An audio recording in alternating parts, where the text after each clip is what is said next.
So scapula also we call it is a shoulder blade. Other name of the scapula it is shoulder blade. As you know that clavicle. So the clavicle we call it is collarbone. So here it is known as the shoulder blade.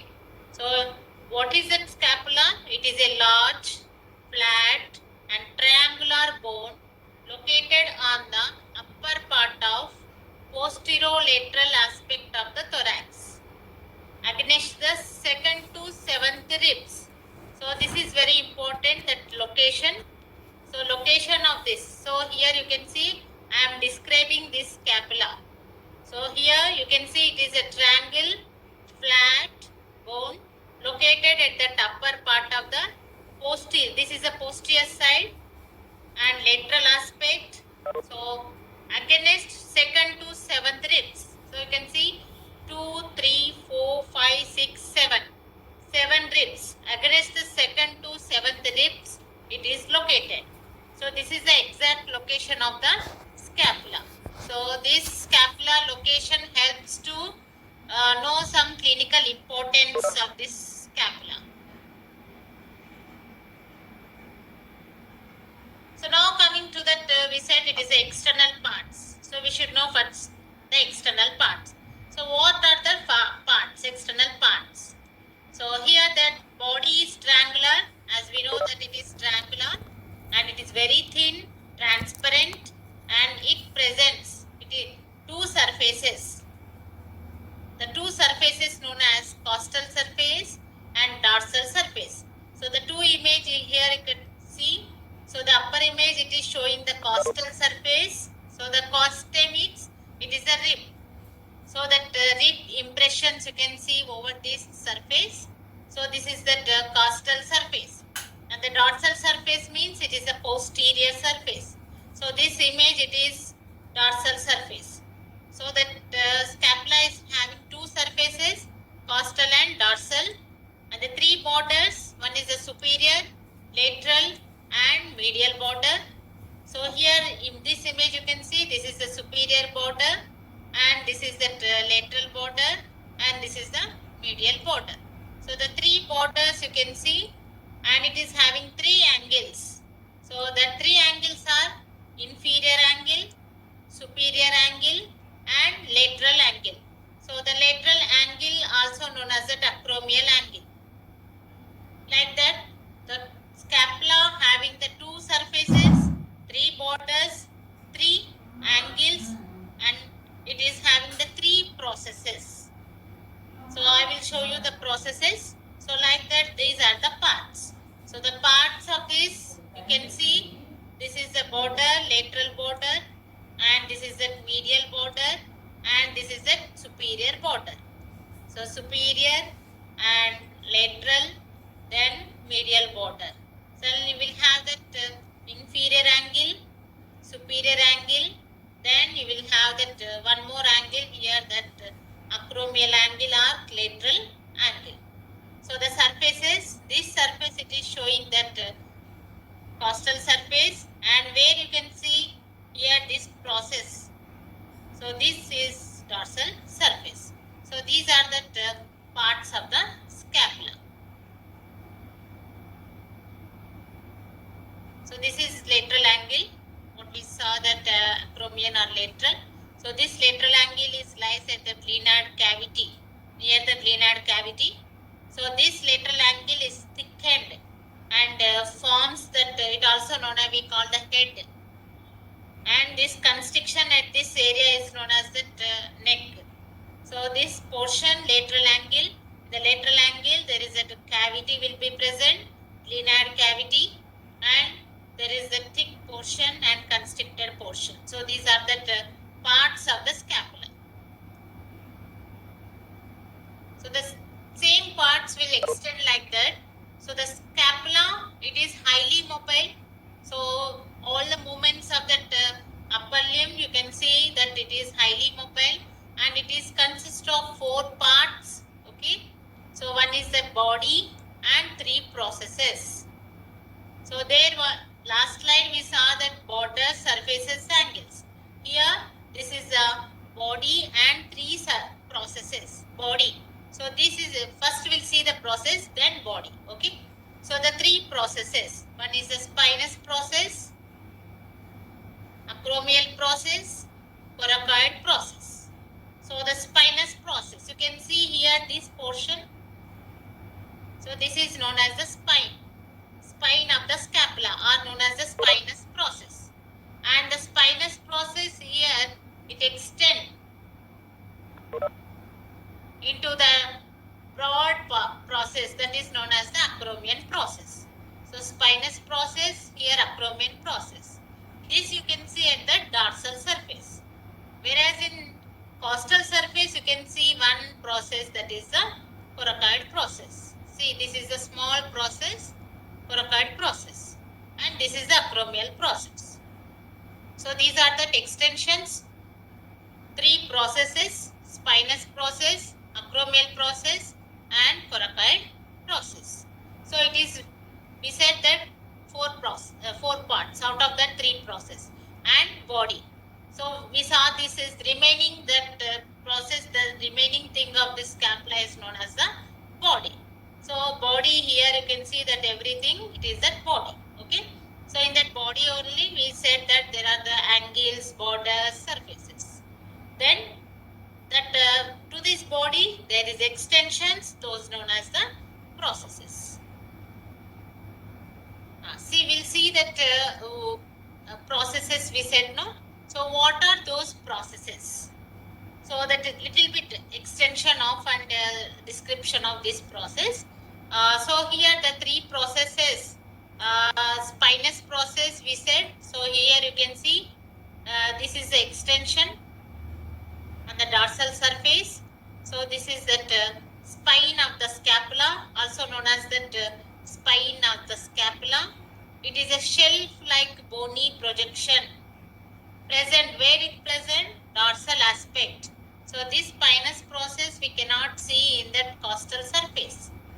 So the spinous process we can see only in the dorsal surface. So from the dorsal surface, a shelf-like bony projection known as the spine of the scapula or spinous process. Next is the acromion process. So this acromion process, you can see here extension of this spinous process. So this is a spine. So spine, it is extend broadly or otherwise. So from the lateral end of the spine, you can see this process, that is the acromion process. And so this acromion process is again is having that borders, surfaces. And coming to the spinous process, so this spinous process, you will have this that crest of the spine. So this is a spinous process. And here you will see this is that portion, this is the medial side, this is known as the crest of the spine. And this spine upper portion is that two lips, superior lip and inferior lip, or outer lip and inner lip. So inner lip, outer lip. So these are the spinous process. Spinous process, it is located in the dorsal surface, and this spinous process is having the crest, and it is extended as that outer and inner lips, and it lateral border it extends as that acromion process. The spinous process and their attachments, it is again a very important question. And next is that coracoid process. So here that a small coracoid process you can see. So what is coracoid process? It is like a bird's beak. It arises from upper border of head and it bends sharply to project superior anteriorly. So I said no, so this portion thickened and formed here as that head, and from the head it extends as that coracoid process. So these are the three processes. So the here image you can see that red color one is the spinous process. So the spinous process you can see only in that dorsal surface. So dorsal portion only you can see. So spinous process.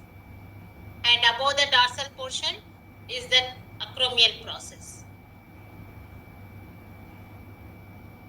So coming to that description of the surfaces. So we said there are two surfaces, costal surface and dorsal surface. So here one surface, it is a costal surface. So this is that total green color one, it is known as the costal surface. This costal surface also known as subscapular fossa. Costal surface also known as subscapular fossa because subscapular muscle comes and attaches to this portion. That's why this surface is known as subscapular fossa. So it is concave. You can say somewhat it is that concave in shape, and it presents longitudinal ridges. These ridges provides attachment to that intermuscular tendons of subscapularis muscle. So you can see this is that muscular ridges, and one more ridge, it is more strong in this medial portion. So the medial portion here you can see that a very thick longitudinal ridge is present. It acts as a lever. So that's medial border, along the medial border in the costal surface, a thick longitudinal ridge is present.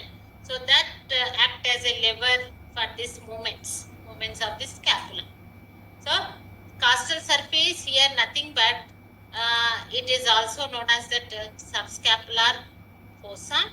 Okay, and it is providing that ridges, and one ridge along this medial border, very prominent longitudinal ridge. So this is attachment of subscapularis muscle. So this is about the costal surface. And one more very important, I said along the medial border there is a thick ridge. So in this medial border, one muscle attachment, that is a serratus anterior muscle, gets inserted on this surface. So very important, it is that serratus anterior. So it attaches to that all the costal aspects of the ribs and arising from that serratus. So serratus means it is looks like a saw. Okay, so like that it is arising with this ribs and inserted to this portion along the medial border and inferior. This is the inferior angle, and along the medial border of costal surface and inferior angle. So this is the attachment. So remember this attachment and the name of the muscle because it is having some clinical importance. At the end of the class, I will show you that what are the clinical importance of scapula. There again you can see that clinical aspect of the serratus anterior muscle. So this is the costal surface. So costal surface, serratus anterior muscle, then subscapularis muscle. These are two very important muscles are located. So this is the subscapularis muscle. So you can see that movement of this muscle. It medially rotates the arm along with rotator cuff muscles. So here this is that shoulder joint. So shoulder joint is strengthened by that rotatory cuff muscles. One of the muscle is the subscapularis. So this helps to rotate the shoulder to move medially. So this is the slight function you can see. This is the humerus. It medially rotates the arm along with all other rotatory cuff muscles, and so that it stabilizes the shoulder joint. So this is the main function of subscapularis.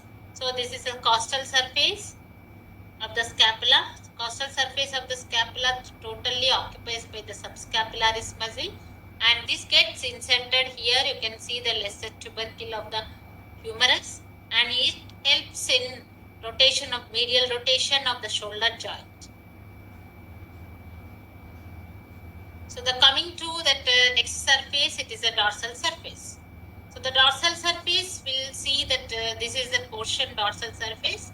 Here that to identify the dorsal surface, the very important key point about this dorsal surface is presence of that spinous process. Okay. So dorsal surface is convex and presents a shelf-like projection called spinous process.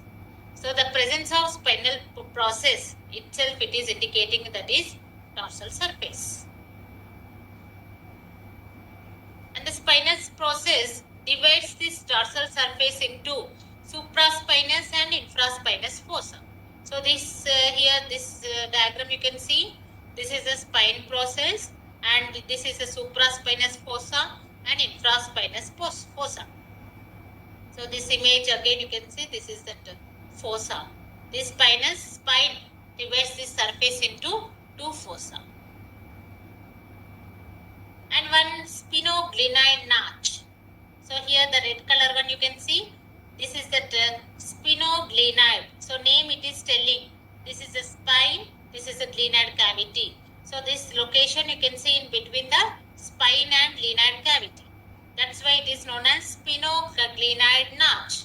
So where it lies between lateral border of the spine and neck of the scapula. So here the constricted portion is neck. So what is the importance of this notch? So this notch helps to communicate the supraspinous fossa with the infraspinous fossa. So the two fossas, this is the supraspinous fossa, infraspinous fossa. These two are communicate with this notch. So this is a sphenoglenoid notch.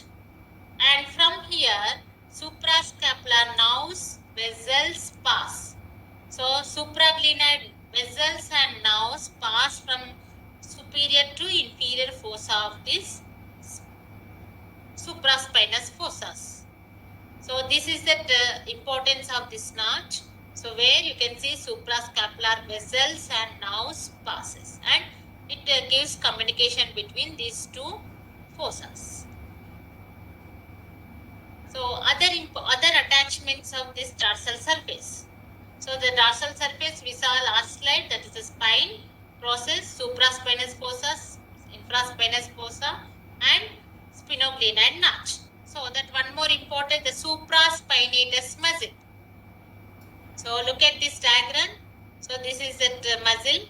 This is the spine above the supraspinal fossa. This fossa is occupied by the supraspinatus muscle. So what is the function? It abducts the arm.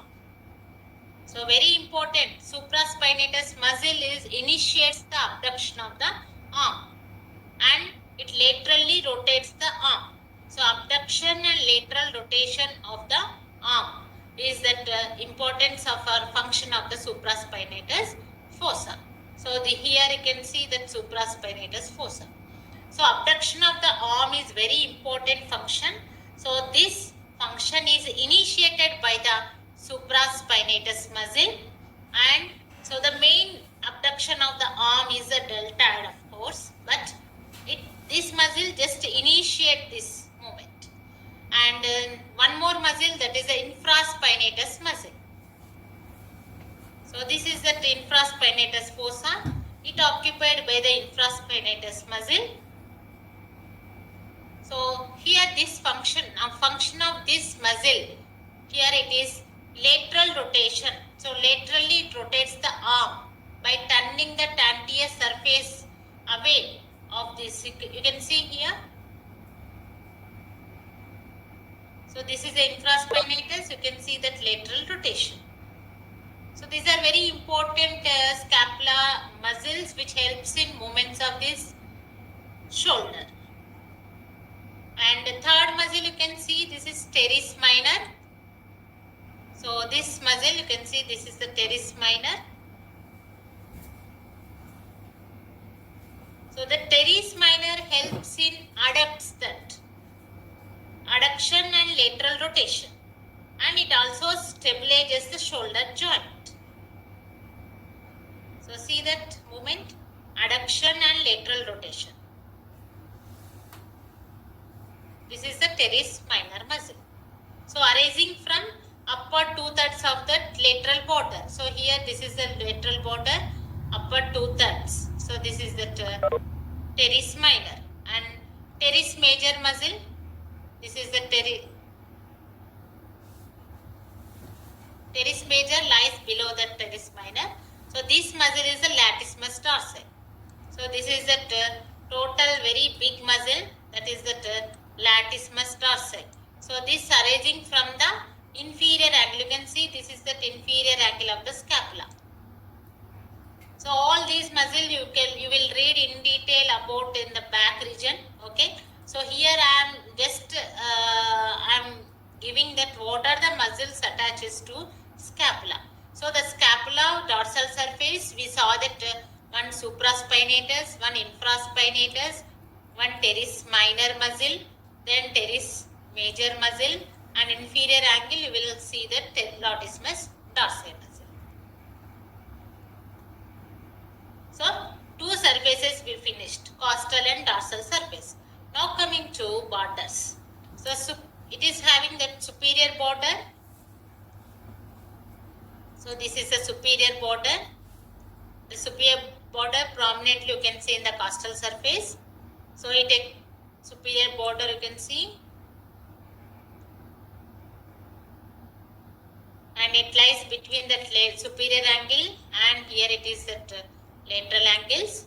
And there very important thing, that is a scapular notch, suprascapular notch you can see. So suprascapular notch is present over the superior border. So this is very important point. And lateral border. So wherever the glenoid cavity is there, the total length it is the lateral border. So it is thickest border, extends from the inferior angle to the glenoid cavity, and infraglenoid tubercle is present its upper end. So this is the infraglenoid tubercle at the upper portion, and a long head of triceps muscle arising from this tubercle. So lateral border is very thick, extending from glenoid cavity to inferior angle. So immediately below that inferior part of the glenoid cavity, this is that infraglenoid tubercle. So from here you can see that long head of the triceps muscle is arising. So the long head of the triceps muscle is located at that posterior compartment of the arm.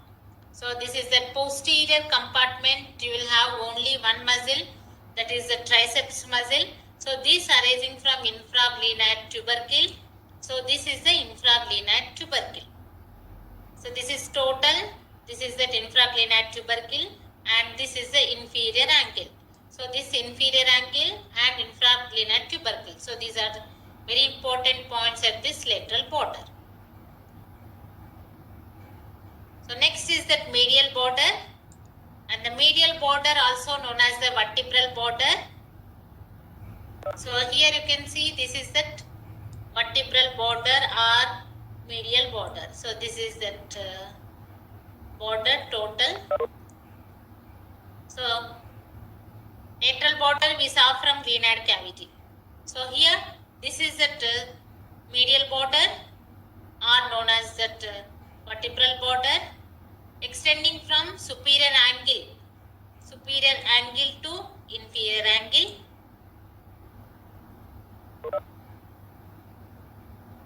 And a very important muscle, we saw that serratus anterior muscle is inserted on the costal surface of this medial border. Okay, so this is the costal surface.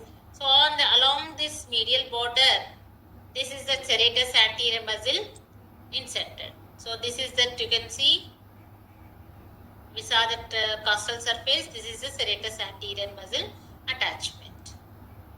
So other muscles attached to this medial border. So last slide we saw that names of the teres minor, teres major. Okay, so those all muscles we saw at that lateral border. So the muscles attached to medial border here I am showing. So the very important muscle, that is the levator scapulae muscle. So this is the levator scapulae. So the levator scapulae is inserted onto medial superior angle of the root of the spine. So the root of the spine of the scapula, there you can see that superior angle. The superior angle, there is an attachment of the levator scapulae. Okay, so the muscle attachments at the medial border. Medial border is extending from the superior angle to inferior angle. So at the superior angle, that attachment of levator scapulae muscle will be there. So next muscle, it is rhomboides minor. So the rhomboides minor, you can see, this is the rhomboides minor. It is inserted on the medial border opposite the root of the spine. So superior angle is for the levator scapulae, and this below this where the spine starts, up that area is about the rhomboides minor. The next muscle, so here you can see this muscle is helping it elevation. You can see that scapula. So next muscle, one more, rhomboides major. So this is a rhomboides minor. This is at above, it is rhomboides minor, rhomboides major. And these muscles helps in, see that, the movements of the shoulder. So these are all movements you will see in that joints, and all these muscles again will be explained in the back region. Okay, so that is about the borders and their muscle attachments. Medial border, lateral border, and what are the muscles attached to that. Okay. Now coming to one very important point, that is that we said acromion process. Okay. So this you can see, this is that diagram I am showing here, that acromion process. So only this portion, acromion process, because this portion total it is the spine. Okay. So this is the acromion process. So it has the tip and two borders and two surfaces. So here this portion is the tip. This portion is the tip. Okay. And this is the towards the lateral. This is the lateral border and this is the medial border. And these two medial and lateral borders are continuous with the upper and lower limbs of the spine. So spine is having one crest, already we discussed one crest, upper lip and lower lip. So this borders continuous along with these lips.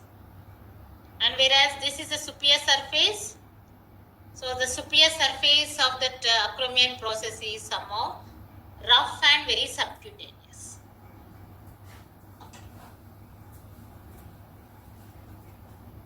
So this is that acromion process,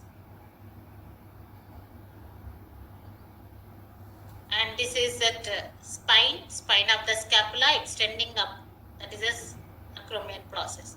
Here this diagram, it is showing the muscle attachments. Okay, so this is that trapezius muscle and this is that deltoid muscle. So these two are the attachments you can see at this acromion process along with spine. So trapezius muscle comes and inserted, whereas deltoid muscle attaches, means arranging from this. So the medial, this is that muscles attaches to acromion process. Very important muscles, that is deltoid and trapezius. So now coming to, now you understand that external parts, that is how many borders, how many surfaces, what are the angles, what are the processes, all these we discussed. Now side determination points. Okay, so that we can identify that right or left. So here to identify that side, three important points should be remembered. Always glenoid cavity should be faces laterally. So you can hear that glenoid This red color one is the glenoid cavity. Always it should face laterally. Okay. And the coracoid process is upwards. Upwards it is a small coracoid process. And a shelf-like spine process directed posteriorly. So if these points like spine process should be posterior, glenoid cavity should be lateral. So if these points should be there, then it becomes a right scapula. Okay.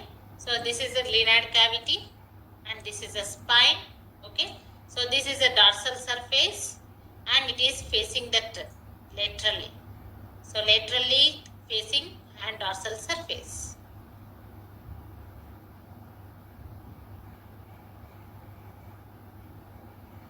So that is at side determination points of the scapula. So now coming to that ossification. So what are the ossification? So you can see that formation of the bone is known as an ossification. So it is having that 8 centers, ossification of the scapula with that 8 centers. Out of 8 centers, 1 is the primary and 7 are the secondary. And primary centers appears at the body. So this is the body. There you can see that one primary center appear. So primary center means always it starts before birth. So in intrauterine life. So 8th week of intrauterine life, this body primary center will be present. Whereas secondary centers 7 we said, no. So out of that coracoid process is 2. Then acromion process is 2. Then 1 center for the medial border, 1 center for the angle, 1 center for the glenoid cavity. So out of these 7, these are the centers, secondary centers. So the primary center of the body appears at 8th week of intrauterine life, whereas that first secondary center at the coracoid process at the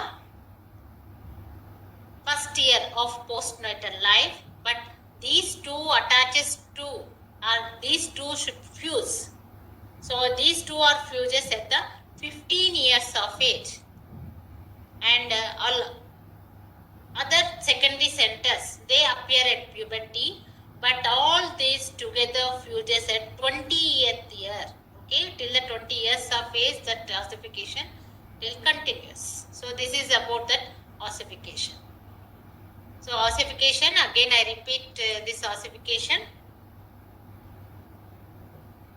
So it is having that 8 centers. Out of that 1 primary center and 7 secondary centers. Primary center appear at the body and secondary centers are that coracoid process, acromion process, medial border, inferior angle, glenoid cavity, all these. Okay. So this is ossification.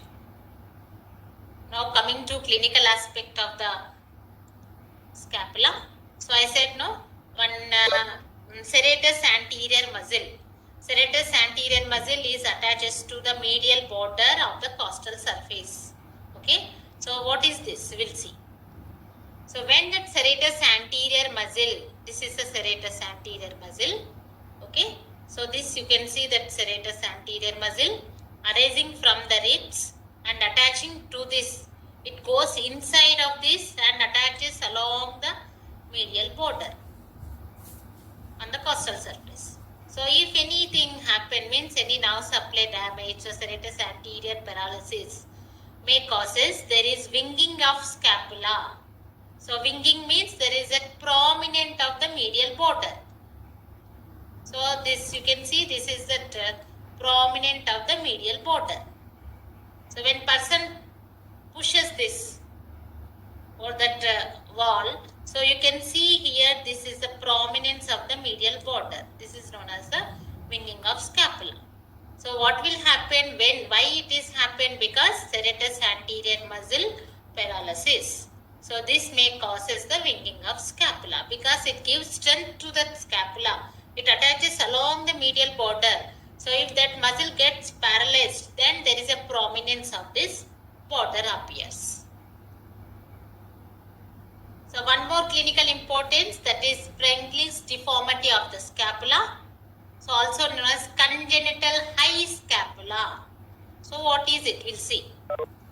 So it develops in the usually neck scapula develops in the neck in the intrauterine life.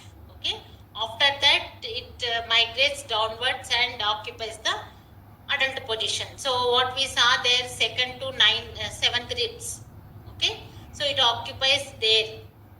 So what will happen if this failure to descend may leads to this high scapula? This is the thing. You can see in that second, this scapula. So this is the normal position and it is occupying the high. So this is known as the Spreng's deformity of the scapula. So in this condition, scapula is hypoplastic and situated in the neck region. Okay. So then it may be connected with that cervical part of the vertebral column by a fibrous band or a cartilaginous band or a bony band called omovertebral bone. You can see this is that. It is connecting with this cervical part of the vertebral column. Omovertebral bone.